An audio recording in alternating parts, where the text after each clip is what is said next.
right, back to it now. It's time for No Easy Money. No lazy money, that is. No lazy money. Maybe lots of easy money. With Nick Hopwood. Nick is here with me. He's a certified financial planner, founder of Peak Wealth Management.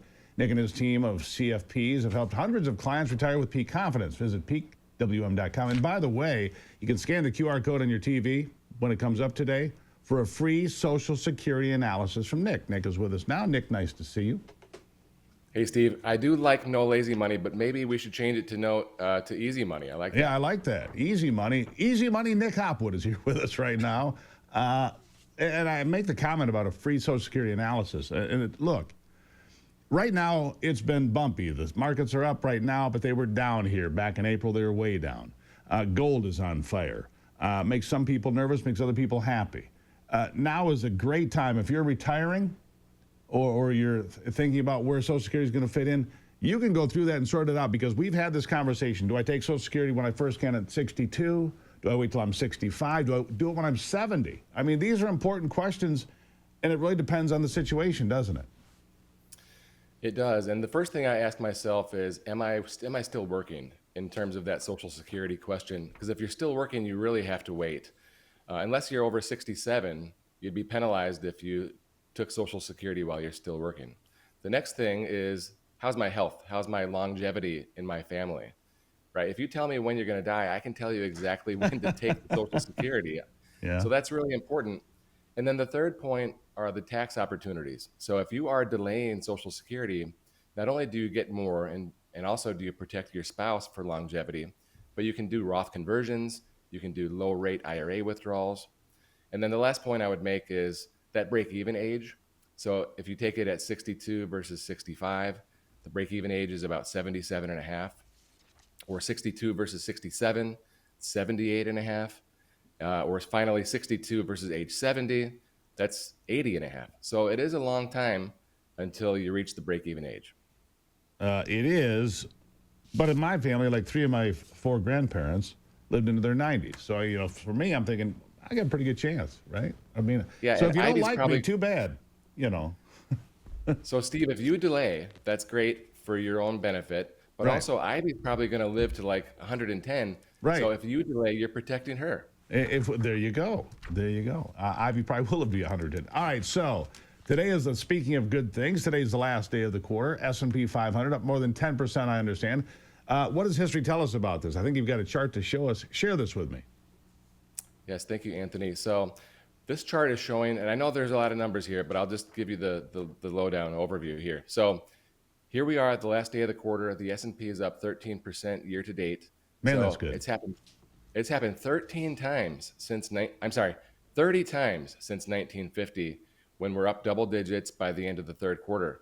Now, October is a flip of a coin. It's 50-50 up or down, and the average is down slightly, and that's due to Black Monday, 1987. But the full fourth quarter on average is up 4 to 5% on average, and up over 80% of the time. So when we have a strong start of the year, the strong first 3 quarters, usually the fourth quarter follows suit. Well, there you go. So that's good news. New highs in September. Great. So far, I mean, in April, they're all telling us the doomsayers, the doom and gloom crowd, it's going to be the worst year ever, blah, blah, blah. They're on Liberation Day. Didn't turn out that way.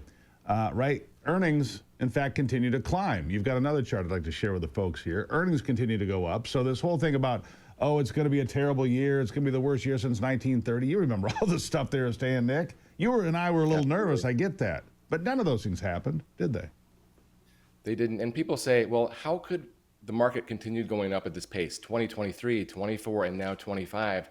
Well, I'd say earnings are the key. And look at this chart of earnings over the last 13 years, right? They're growing solidly. Earnings over the trailing 12 months are plus 13%. Well, the market is up 19%. So we are stretching that. That's true. We're having multiple expansion. We're having, those animal spirits. And that's the part that just can't continue forever. The animal spirit. But the earnings growth is supporting these valuations to a certain degree. In addition, we're having really strong GDP growth, nearly 4%. So there's a lot of good news out there with, the earnings and GDP. Where we're a little soft, right, are the jobs numbers. Yeah.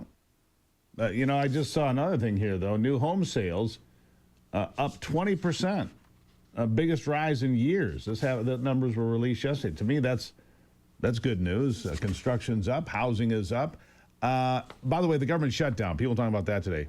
You say don't let it impact your portfolio. Don't get nervous. Don't shoot yourself in the foot.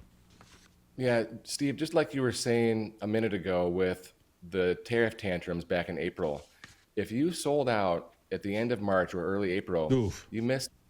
You really sold down in the hole. You really shot yourself in the foot. The last 5 government shutdowns, and I know, Steve, you don't take these things seriously because I don't. it's just all talk. But I do receive calls from clients who get nervous, so it's worth addressing. The last 5 government shutdowns, the S&P has actually returned plus 3% 1 month later. Well, there you go. So a lot of indicators then. October's 50-50, but overall we're looking at 5%. You get a bonus 3% on top of that. Well, heck, we could have a heck of a fourth quarter. I'm just being an optimist. I'm not sure if we here. stack those numbers, but we'll take it. No lazy money, free money, Nick. Free money, Nick. Again, Social Security, all of these things weigh into this.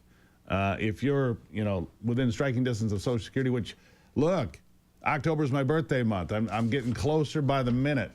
And it's a decision that Nick and I will sit and we'll talk about and what I do. So it's an important decision. So you can find out more, peakwm.com, or if you're at home, just click on that QR code that's on your screen if you're watching this. He'll give you a free analysis. When should you take it? 62, 65, 70? Don't just make decisions willy-nilly. Don't throw a dart in the dark. Talk to Nick Hopwood. No lazy money. That's what Nick says, including Social Security. Nick, thank you.